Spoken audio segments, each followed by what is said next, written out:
बिस्मिल्लाहिर्रहमानिर्रहीम। अस्सलाम वालेकुम। कैसे हैं आप सब।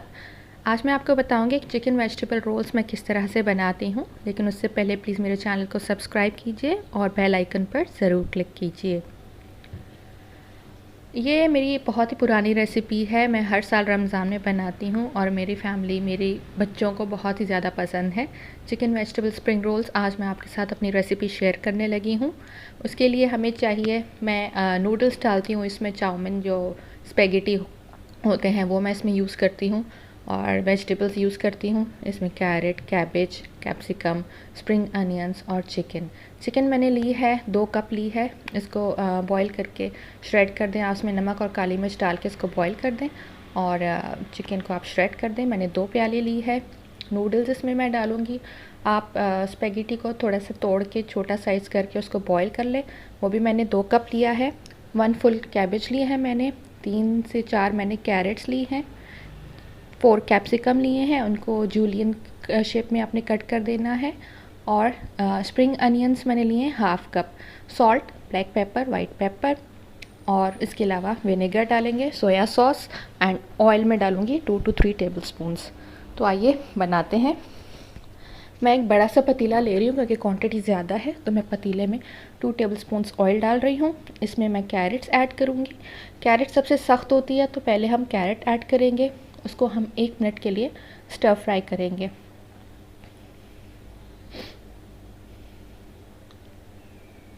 एक मिनट के लिए मैं इसको स्टर फ्राई करूँगी। उसके बाद मैं कैप्सिकम ऐड करूँगी इसमें। ये देखें 1 मिनट हो गया है।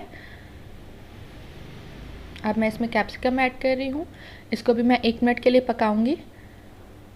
इसको ज़्यादा नहीं पकाएंगे क्योंकि वेजिटेबल्स हमें सॉगी नहीं चाहिए। ऑयल भी हमने ज़्यादा नहीं डालना, मुझे थोड़ा सा कम लग रहा है तो मैं 1 टेबल स्पून और ऐड कर रही हूँ, लेकिन इससे ज़्यादा ऐड नहीं करेंगे वरना रोल्स ऑयली ऑयली हो जाएंगे। 1 मिनट हो गया इसको भी पकाते हुए। अब मैं इसमें कैबेज ऐड करूँगी। थोड़ी देर के लिए हम इसको भी मिक्स करके और अच्छी तरह से स्टर फ्राई करेंगे। वेजिटेबल्स आप जितनी भी ले रहे हैं सब इक्वल क्वांटिटीज़ में ही लेंगी, बस स्प्रिंग अनियंस थोड़े से कम लेते हैं। अब मैं इसमें सॉल्ट ऐड कर रही हूँ। 1 टेबल स्पून मैंने सॉल्ट ऐड किया है। 1 table spoon black pepper powder add कर रही हूँ, और 1 टेबल स्पून मैं इसमें वाइट पेपर पाउडर ऐड कर रही हूँ। इसमें मैं सोया सॉस डालूँगी। 2 table spoon soya sauce add कर रही हूँ, और 2 टेबल स्पून ही मैं विनेगर ऐड करके और फिर इसको अच्छी तरह से हम मिक्स कर देंगे ताकि सारे मसाले अच्छी तरह से मिक्स हो जाएं। अच्छा, आप चाहें इसको अगर स्पाइसी करना चाहते हैं तो आप इसमें चाट मसाला डाल सकते हैं, मैं नहीं डालती। अब मैं इसमें नूडल्स डालने लगी हूँ।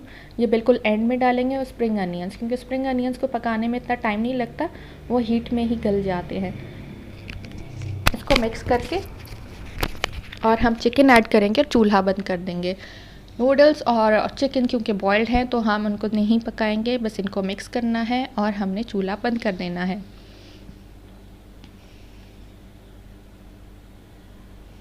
ये मैंने चिकन ऐड कर दी और इसको अच्छी तरह से मिक्स कर लेना है, और चूल्हा मैं बंद कर रही हूँ।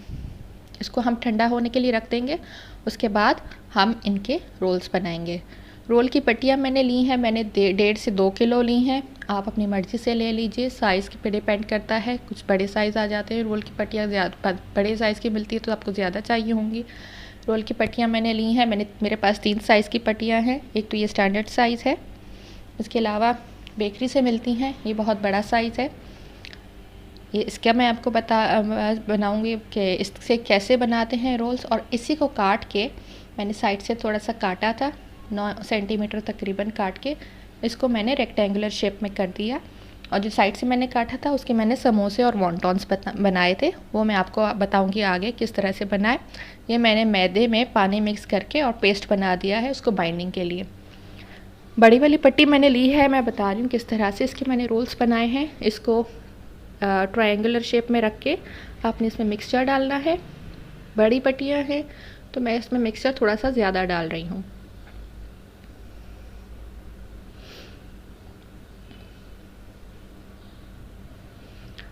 अच्छा, मिक्सचर डालने के बाद ये आपने एक फ़ोल्ड करके इसके ऊपर कर देना है, और फिर आपने एक और फ़ोल्ड करना है, साइड से आपने मैदा लगाना है। मैदे का मिक्सचर जो हमने बनाया था पानी में मिक्स करके, वो साइड से लगा के और साइड्स को हमने अच्छी तरह से क्लोज़ कर देना है। नीटली हम इसको क्लोज़ करेंगे, देखिए इस तरह से। ये हमने क्लोज़ कर दिया, सील कर दिया। अब हम इसको फर्दर नीचे पेस्ट लगा के और इसको रोल कर देंगे। नहीं, आराम से करना है ताकि पट्टी फटे ना। ये देखिए हमारा रोल हो गया है। अब मैं आपको बताऊंगी कि रेक्टेंगुलर जो पट्टी मैंने काटी थी उसका मैं किस तरह से बनाऊंगी। इसके बहुत अच्छे बनते हैं रोल, थोड़े छोटे साइज़ के बनते हैं और नीट बनते हैं, तो मुझे ज़्यादा इससे वर्क करने में आसानी होती है। इस पर मैंने मिक्सर डाला तकरीबन 1 से 1.5 टेबल स्पून।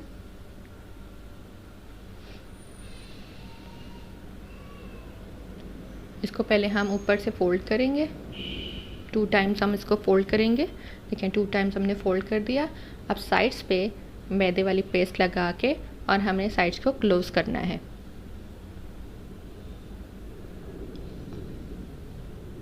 जहाँ से मिक्सचर ख़त्म हो रहा है वहाँ पे आप फिंगर रख के उसको थोड़ा सा प्रेस करें ताकि नीट फोल्ड आ जाए। ये मैंने क्लोज़ कर दिया और अब नीचे मैं इसकी लगा के पेस्ट और इसको फर्दर मैं रोल करूँगी।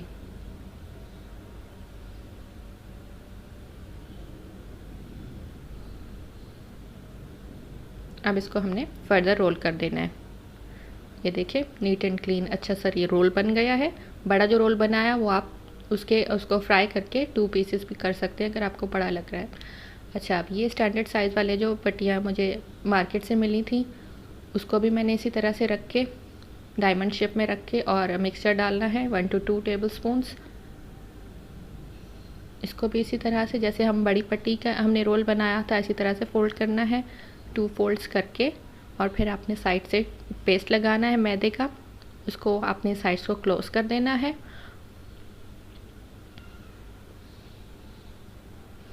और नीचे ये मैदे का पेस्ट लगा के और इसको फर्दर रोल की शेप में इसको रोल कर देंगे। ये मैंने आपको तीनों शेप्स बता दी। अगर मेरे पास ट्रायंगुलर पट्टी होती मैं आपको उसका भी बता देती। अब मैंने ये रोल्स बना दिए हैं, इसको आपने किसी प्लेट या किसी ट्रे में फैला के आपने थोड़ा सा गैप करके रखना है और इनको फ्रीज़ कर देना है। अगर आप इमीडिएटली फ्राई करना चाहती हैं तो आप फ्राई कर दें, नहीं तो फिर मैं इनको फ्रीज़ कर रही हूँ और इस थोड़ा सा गैप करके इनको मैंने फ्रीज़र में रख दिया। जब ये फ्रीज़ हो जाएंगे उसके बाद हम निकाल के इनको किसी जिपलॉक बैग में रख देंगे। अब मैं फ्रोज़न रोल्स आपको फ्राई करके बता रही हूँ कि इनका लुक कैसा आ रहा है।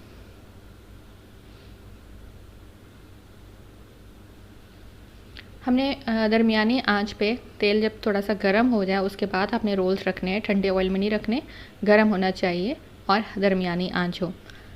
आपने तेज़ आंच पे नहीं पकाना वरना रोल्स अंदर से फ्रोज़न ही रह जाते हैं। दरमियानी आंच पे आपने पकाना है, या फिर अगर आपको लग रहा है कि रोल्स जल्दी पक रहे हैं तो आप आंच थोड़ी सी कम कर सकती हैं।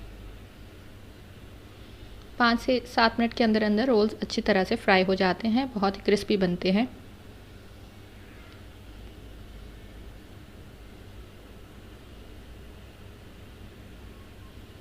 एक 2 मिनट मैं ईच साइड पका रही हूँ, फिर उसकी चेंज कर रही हूँ। अभी पक गए, मैं इनको डिश आउट कर रही हूँ।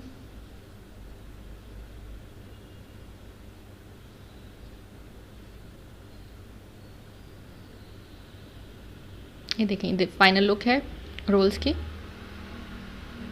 चटनी के साथ मैं सर्व कर रही हूँ, आप चाहें तो केचप के साथ सर्व कर सकते हैं। इमली की चटनी की मैंने आपको रेसिपी बताई थी। ये देखें बहुत ही क्रिस्पी बने हैं। प्लीज़ ट्राई कीजिए और मुझे कमेंट्स में ज़रूर बताइएगा। Thank you for watching. अल्लाह हाफिज़।